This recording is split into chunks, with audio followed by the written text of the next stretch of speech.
विद्यार्थियों, बीए तृतीय वर्ष की इस कक्षा में आपका स्वागत है। आज हम आपको आपकी पाठ्यक्रम के द्वितीय प्रश्न पत्र में निर्धारित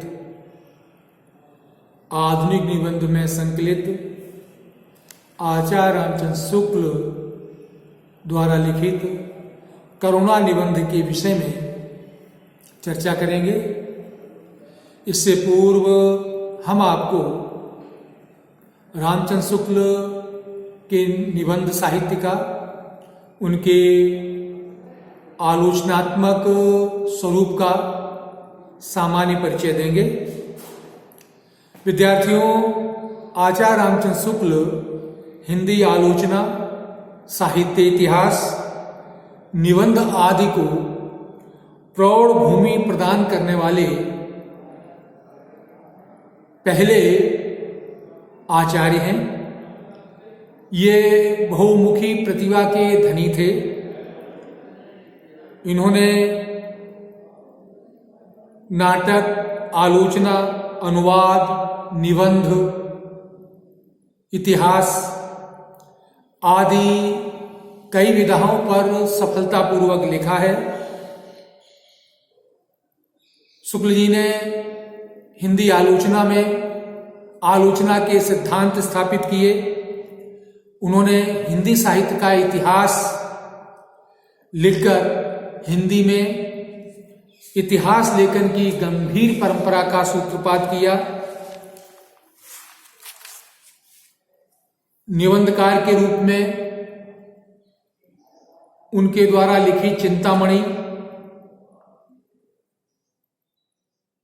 जिसमें मनोवैज्ञानिक, काव्यशास्त्रीय, व्यवहारिक आलोचना के निबंध संकलित हैं। वस्तुतः आचार्य शुक्ल ने अपने निबंधों की शैली, विषय वस्तु और सूक्ष्म विवेचन पद्धति से निबंध को एक स्वतंत्र विधा के रूप में प्रतिष्ठापित किया। वे मूलतः आलोचक और निबंधकार हैं। शुक्ल जी के समीक्षात्मक निबंधों में शास्त्रीय तथा वैज्ञानिक शैली का प्रयोग हुआ है।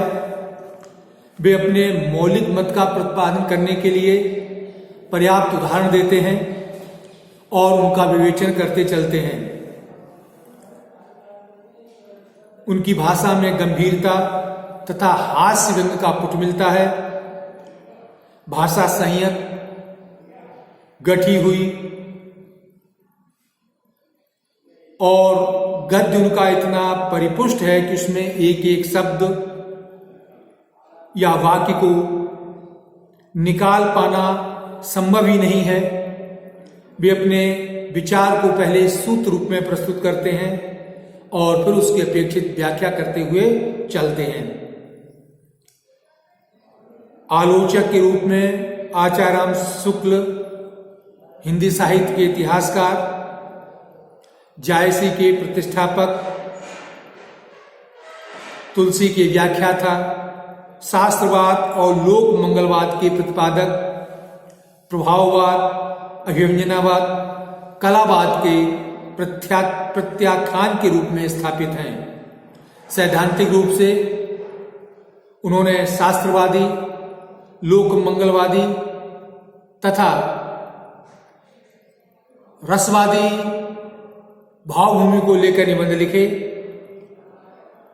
उनका लोक मंगलात्मक, शक्तिशील और सौंदर्य निबंधों में अभिव्यक्त हुआ है। उन्होंने साधारणीकरण का समर्थन किया है। आचार्य रामचंद्र शुक्ल एक श्रेष्ठ निबंधकार हैं।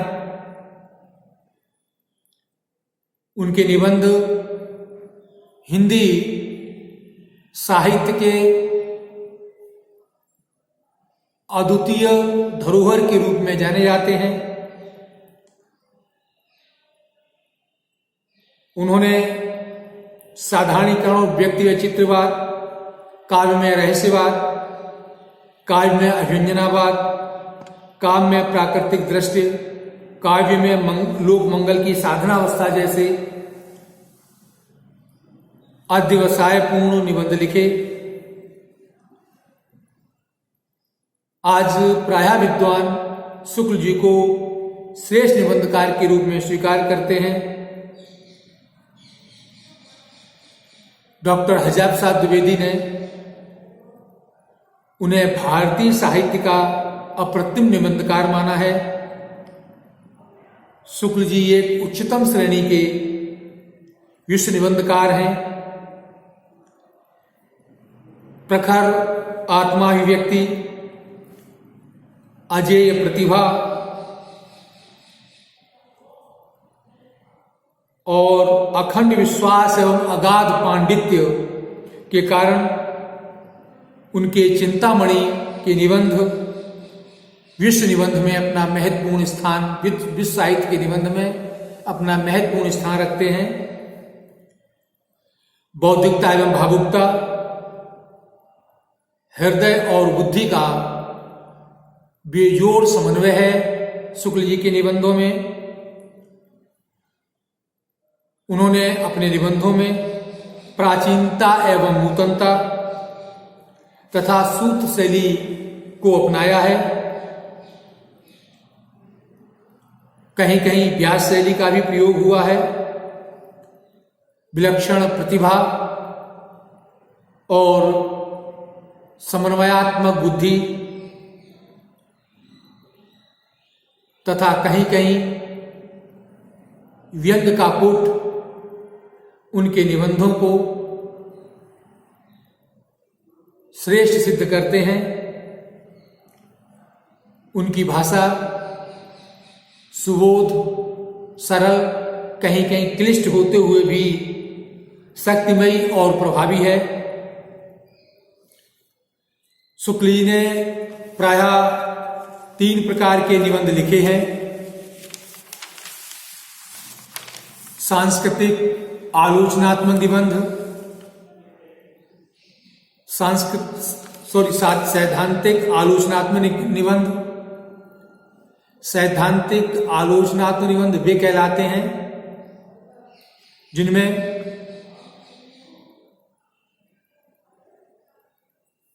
काव्य शास्त्रीय सैद्धांतिक तत्वों की मीमांसा की जाती है।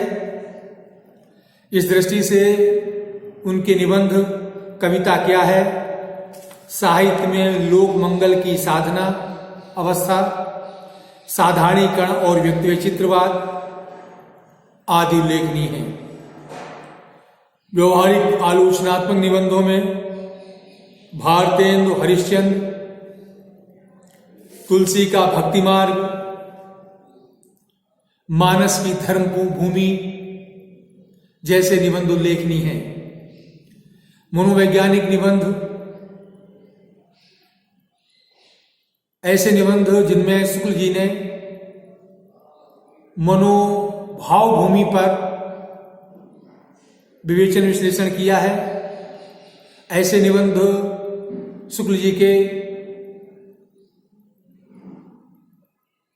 उत्कृष्ट निबंध हैं जिनमें करुणा, श्रद्धा, भक्ति, ग्लानि, क्रोध, लोभ और प्रीति जैसे मनोविकारों पर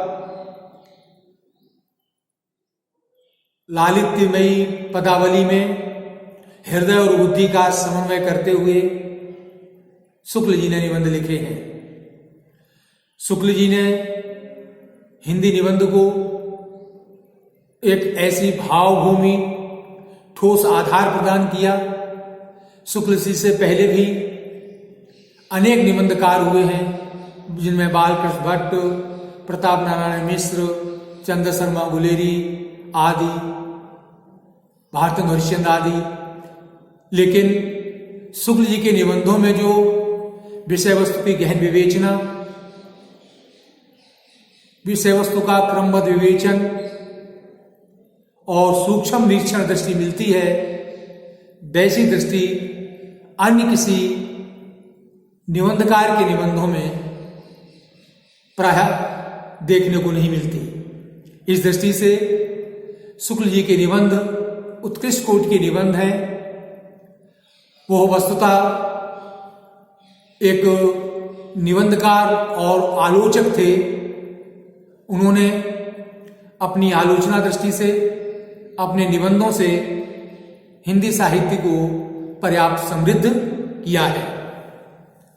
विद्यार्थियों, आपके पाठ्यक्रम में संकलित करुणा निबंध,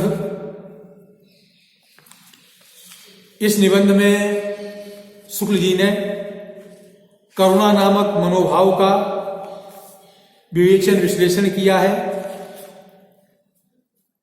यह मनोविकार संबंधी निबंध है। शुक्ल जी ने करुणा के विविध पक्षों पर सूक्ष्म विवेचन किया है। जब किसी व्यक्ति के मन में दुखी प्राणी के प्रति सहानुभूति जागृत होती है तो उसके मन में करुणा का भाव उत्पन्न होता है। करुणा का विपरीत भाव क्रोध है।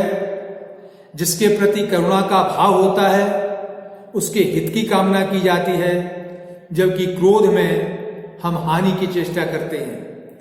दूसरों के दुख के पर्याय से जो दुख होता है उसे करुणा, दया आदि नामों से कहा जाता है। करुणा से मनुष्य की प्रकृति में शील और सात्विकता का संचार होता है। करुणा में व्यक्ति का हृदय उदार हो जाता है। हमारी मनोभावनाएं व्यापक हो जाती हैं। हम प्रत्येक के विषय में अच्छा सोचते हैं, सबके प्रति सहानुभूति रखते हैं, सबके प्रति हमारी संवेदनाएं होती हैं।